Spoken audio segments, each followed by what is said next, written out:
a place far away from me now and a time long gone. There used to be a Brazilian pizza place that I thought was great, and they had things like toppings like hearts of palm and things like that. Now, the owner of this Brazilian pizza place told me one day that he was from Belo Horizonte. And did I do that well? All of my Brazilian friends, please tell me if I was close. And he told me how big the city was and how large the metropolitan area. And I thought to myself, I really need to do a travel guide to the biggest places you've never heard of, something like that. And I feel like over the years, I've come up with a kind of formula for it. And so on this episode, I'm going to feature 4 places that are really big cities and municipalities and metropolitan areas that you may have never heard of. So won't you join me for a trip around the world on today's episode of Life's Potluck Buffet? I'm John Paulus. Thanks for joining me. If you've been enjoying Life's Potluck Buffet, please subscribe. And if you've already subscribed, thank you so much. I truly appreciate it. If you have a Brave browser, you can now contribute basic attention tokens to Life's Potluck Buffet with John Paulus on YouTube. Thank you for your support, and thank you for listening. Now, this is by no means an exhaustive list of places that you've never heard of that have an enormous number of people. There are a lot. And I think the guide will have to include a fair number of places. But of course, I'm going to start with Belo Horizonte.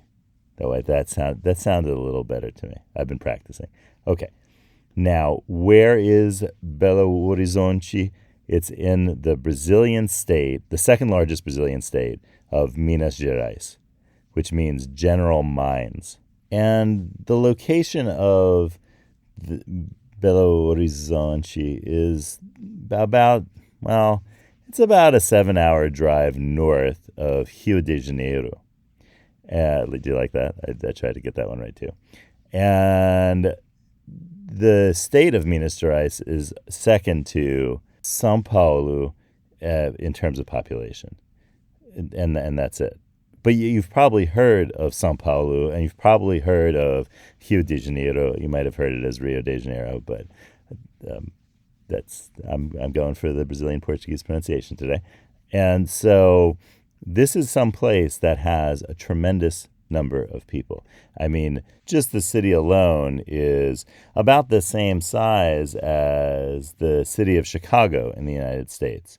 And the metropolitan area around it has more millions of people in it. So that gives you a sense of what we're talking about here. Places that you'd say, wow, that's a big city. There are millions of people in and around Belo Horizonte, but I don't know anything about this city, and I ought to find out. So that's number one on our list.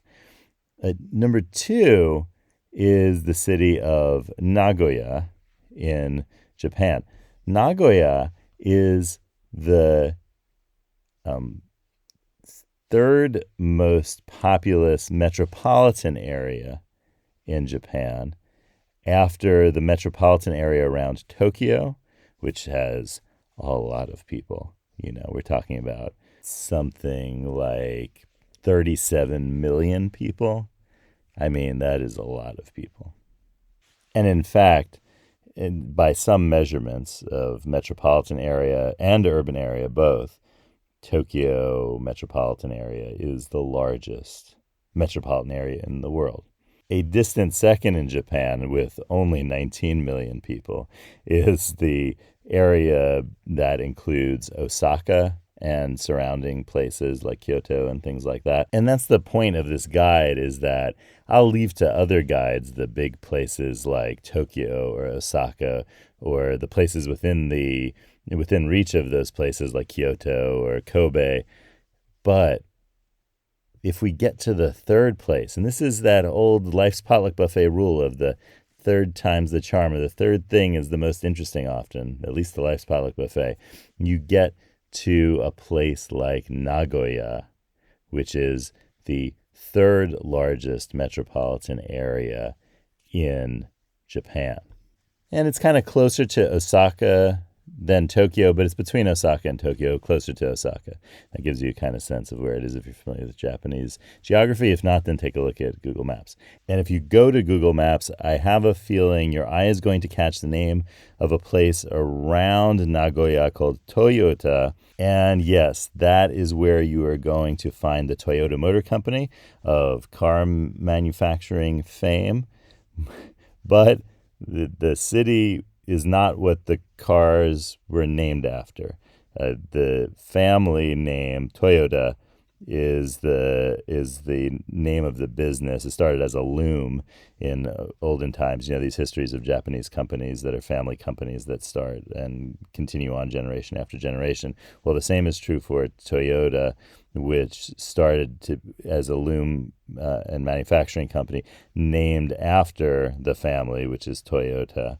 And in I think the late 1950s, a city was renamed Toyota City after the manufacturer there that was making all of the cars. So it was named after the family and the family company. So it's a rare instance of a city being named after a family name for a company that the family founded, and not having the company's brand be named after a city from where it's from. Anyway, so that gives you a sense of what's going on in and around Nagoya. So that's our number 2 place on today's episode. Number 3 is in South Asia, and it's in the state of Gujarat in India, and that is a place called Surat. And that has a population about the same as Chicago and Belo Horizonte. So I see a theme going here. It's the 8th largest city in India. And the first 8, starting with Mumbai and Delhi and Bangalore, you probably, there's a chance you've heard of all of them, if not most of them. There may be a couple that you might say, I haven't heard of that one. But more or less, they're places that there's a chance you've heard of. Surat, I would say the chances are much less than these other cities, like Kolkata or Chennai. Yeah, those are 6 and Kolkata 7 and Chennai is 6. So you've heard of the top 7 the cities in India in terms of population, but you may not have heard of this one. And that's the key. And I see that they tend to be around the size of Chicago. I don't know why, but that's the case. I mean, even Nagoya is around 2.5 million. So again, close to, I think Chicago's maybe 2.7 million these days. So that 5 million number, it's starting to seem like the sweet spot for cities that we're looking at in this guide. So I'm going to have to keep that in mind. So Surat is on the coast of the Arabian Sea. It's on a river that empties out into the Arabian Sea, and it is about a 6-hour drive directly north of Mumbai. So that gives you a sense. Well, it's not inland like Belo Horizonte. It's on the coast still. You know how Belo Horizonte was a kind of a 6 or 7 hour drive from Rio de Janeiro. And something that stood out to me is that Surat is really famous for its diamonds. It apparently cuts and polishes 90% of the world's diamonds. That's a lot. That's a lot of diamonds. And the Bourse, the diamond exchange in Surat, is the world's largest office building by floor area.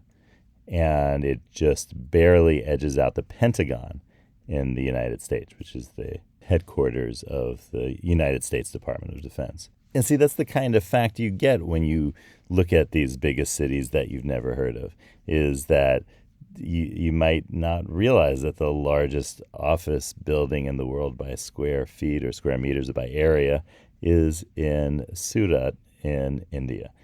So that's our third city. The fourth city is in Nigeria and is the second largest city in Nigeria, has about 2.8 million people. So again, there's that number somewhere in the mid 2-point-something million people. That seems to be the sweet spot for the biggest cities that you probably never heard of. And this is the city of Kano, and it is second to Lagos, the largest city in Nigeria.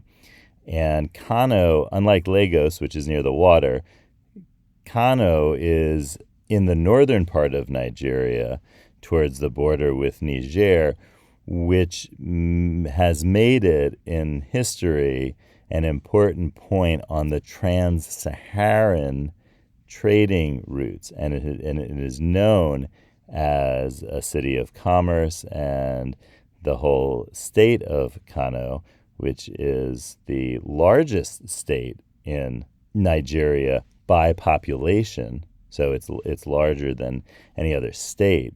That Kano state is known as a place of commerce still. And a route that goes from Algeria and the Mediterranean coast all the way down to the Atlantic in Lagos and connects with the highway that goes along the western coast of Africa on the Atlantic coast. That trans-Saharan highway, which is incredibly long and goes through, as the name suggests, through the Sahara, that is nearing completion. There are parts that are still not paved in a highway, typical highway fashion, and so those are getting paved and apparently will be paved soon. So there's going to be a really great roadway connection all the way from Algeria through the Sahara down through Kano and down to Lagos, and that's going to be really cool and will replicate some of the ancient trade routes that existed through the Sahara, just in the modern fashion of a highway. So that's, I think, a special interesting tidbit about Kano and the Kano state.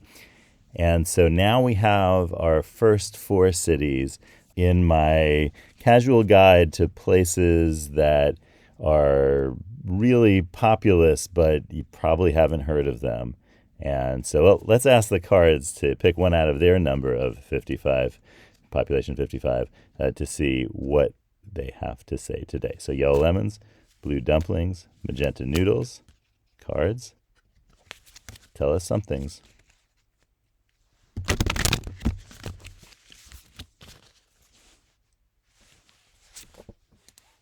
It's card 30. Use righteous anger to find your mission. It is hard to get righteously angry about something you do not care deeply about. This kind of anger is often a marker of something you need to do. So think about a situation where you were righteously indignant about something. What was going on? Consider the context. Think about where you were, the words and actions of others, what you said, and then understand what part of that is a mission that you were actually on and what you need to do about it. So using that anger in a constructive way instead of a destructive way. That's today's tip, and I'll see you tomorrow on Life's Potluck Buffet.